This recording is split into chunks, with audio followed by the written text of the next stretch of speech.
I përket njerëzve që duan të angazhohen politik në Partinë Demokratike. Partia Demokratike po mirëpret pafund njerëz të rinj, po ti shikoni kuvendet e Partisë Demokratike janë plot me njerëz duke filluar nga adoleshent te moshat nga 20 deri në 30 sa vjeç. Ja u prish Berisha mesataren e moshës.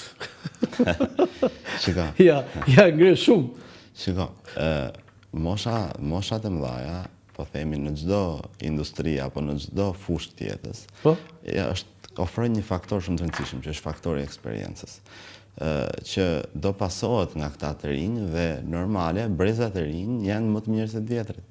Berisha nuk është më i miri, po do vi dikush të jetë më i mirë se Berisha, pasi do vi dikush të jetë më i mirë se Azem. Nuk po vjen. Po mirë, çdo gjë do kohën e vet, a kupton? Aty shiko, Partia Demokratike ka potencial të jashtëzakonshëm, aty ka të rinj dhe të reja të formuar në Perëndim dhe në universitetet, po themi, nga më të mirat në botë. Më prestigjioze në botë, e kupton? Qartë. Do ta përzim bisedën me disa fotografi, unë e di që do të pëlqejnë shumë disa dhe do t'i komentosh. Këtu është Azemi me gjyshin? Po, me gjyshin. Ka pas pikë dobët faktikisht. Shpendin, gjyshi Shpendi. Po. Dhe gjyshi ka qenë faktikisht një njeri aq korrekt, sa që thonë histori për të, domethënë që kur shkonte në kohën e komunizmit, duke qenë se ishte një diktaturë ekstrem strikte, edhe se më thonë ruheshin, shikoshin, ai kur shkonte për punun me thonë aty ku punonte, ku kishte atë uzinën e vet që merresh, nuk jam shumë i sigurt me frutat apo me çfarë merren. I qepte xhepat e tij për me tregu që unë nuk fus gjë në xhepa. Qa thua mu? Po, edhe... A që ndërshëm ishte? Edhe babai më shërrit me këtë virtyt, do më thënë, që duke pa babajnë e vetë që i qepte xhepat e vetë, dhe i shkepte gjithmonë mas punës, për me tregu që unë nuk fusa se dhe gjë. Se kam dëgjuar njerë këtë që mund të bëj, ky është kulmi i ndershmërisë. Po. Morali tyre ka qenë shumë... Ti ke njohur gjyshin? Ja, nuk kam njohur. Kur ka ndruar jetë gjyshin? Ka ndruar pak para se unë t'indja. Ka ndruar para se... Nuk kam njohur. Nuk e ke njohur. Shpendi. Më bën përshtypje një lidhje kështu, sigurisht që babaj me birin ose biri me babajn kanë një, po të dy këtu du t'jenë tropoj, besoj, kjo foto. Tani kjo foto është në tropoje, por dhe më thënë du të theksoj që cilësit më kryesore të karakterit formimit të babit tim, kanë qenë edhe trashëgimi nga gjyshi, gjyshi ka qenë, po them, një ushtarak, po them, në disiplinën e tij, jo në profesionin e tij, po në disiplinën e tij. Jo, me këtë që the ti s'ka, unë se kanë gjuna njerë këtë këtë shvendëmëri. Okej, foto tjetër se kemi disa shumë të bukura. Po këtu i njëti, Shpendi është. Po, me hallën tim. Ajo është halla? Po. Ajo atje? Po. Po këtu tani këta dy, mos është Azemi ky? Këtu janë xhaxhai, babi. Kush është babi? Ky apo ky? Babi është poshtë. Poshtë, ky, ka qenë i vogël. Po, duket e qeshur. Ndryshon fytyra. Dhe ai xhaxhai. Kush?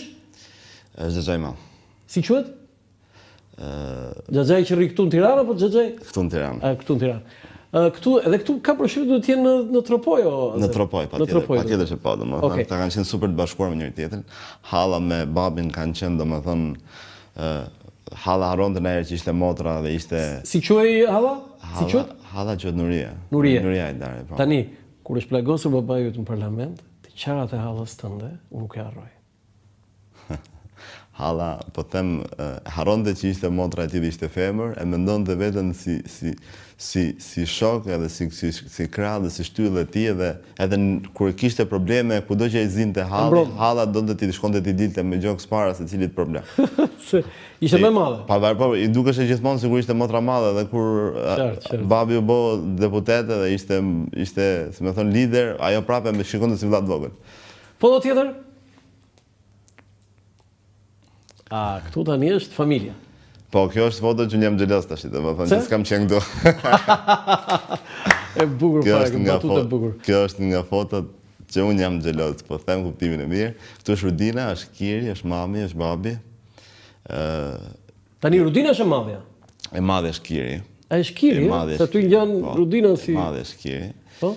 Edhe kjo është duke ngërë një darkë, më thënë, kujtoj momentet që pak mas saj fotos filloi duke, më thënë, ngeli mama ime shtatzan, më thënë, babi nuk donte ta dinte ishte çun apo ishte got. Nuk donte ta dinte, Jo, absolutisht. Se kishe këtë merak, dua djalë për shembull. Absolutisht, nuk e lejonte sepse thote ky fëmijë që është tani është dhurat mas diplomave në parlament.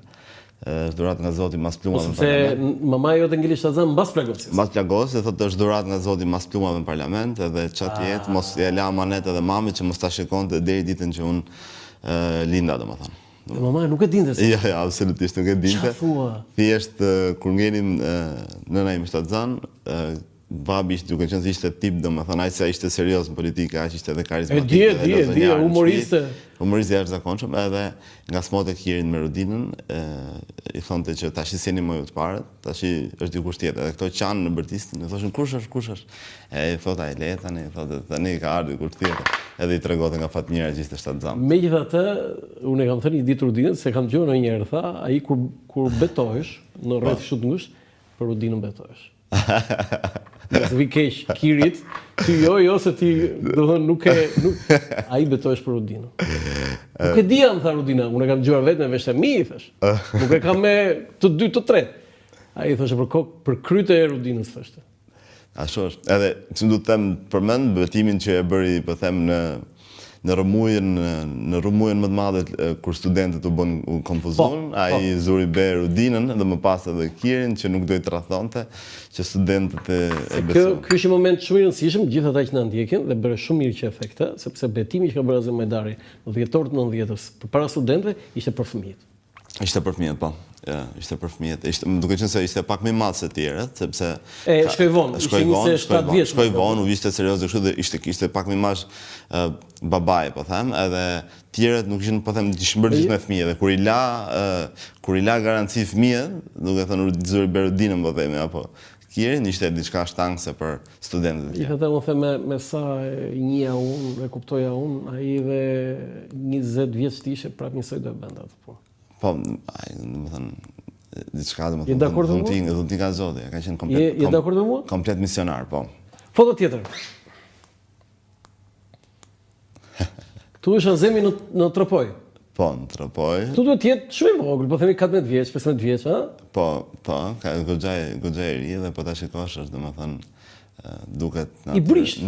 Jo, duket natyra vet, po them çapkënës. Jo çapkën nuk e, po këtë në trup i brisht, jo i fortë, jo se ai është marrë me mundje. Këtu është goxha i vogël. Këtu është pak para se të hynte të merresh me mundje. Edhe unë kam trashëguar pjesën e mundjes, domethënë. Tani na tregoj çik këtë, tani Azemi ishte mundur. Po që duket, po ta shikosh, si duket ajo trimëria vet edhe ajo vendosmëria vet. Shikon këtu që këtu i ngjan më shumë masi se sa babit? Ja, këtu të shikoj unë. Si këtu si Azemi. Të nxjerr foto tjetër të Fatmirës do të them. Unë ta thash i pari që më fuqin gjë më mas më shumë. Tani, na trego pak për veten tënde këtë që i ke trashëguar Azemi si mundës. Azemi arriti ka bërë shumë fitore si mundës. Duke marrë parasysh këtë gjë, domethënë kishim te tema fundit që po them gjithë thonë se ngja babi dhe duke si pasojë kësaj më thonë edhe ti e ke filluar mundjen nga babi ose kështu. Faktikisht kur unë kam filluar mundjen, më thënë pothuajse nuk e dia fare që babi ka bërë mundje, se nuk i kishim fol ne për atë. Se mami e shmangta atë pjesë, nuk doja që të hyja në sportin e mundjes, se mendonte që ndoshta me vërtet fito disiplinë, por mund të bësh pak agresiv, mund të dëmtohesh, mund të Sa vjeç ishe? Më kam qenë mjaft i ri, domethënë, kam hyrë për të parë 13 vjeç, kam bërë deri 15, pastaj kam hyrë prapë në adoleshencë 17-18 vjeç deri Me kë ekip? Fillim kam filluar me Partizanin në mundje klasike, ku ka qenë Partizani, pastaj u mbyll Partizani. Edhe tani jam me Tiranën me ekipin profesionist kombëtar, domethënë. Për mundje gjithmonë. Po, për mundje. Çfarë mundje? Mundje lirë, pesha 97 kg. Ti je 97 kg? Po, unë jam më shumë tani, jam 105, po 105? Po kur bëhet ndeshje të bie 97 kg. Po se janë ato të peshave. Tani, sa fitore ka arritur? Sa fitore ka arritur mundi? Unë kam arritur domethënë në vendin e dytë edhe tretë në Shqipëri, domethënë i bie medalje bronzi dhe medalje argjendi, po themi, vend dytë dhe tretë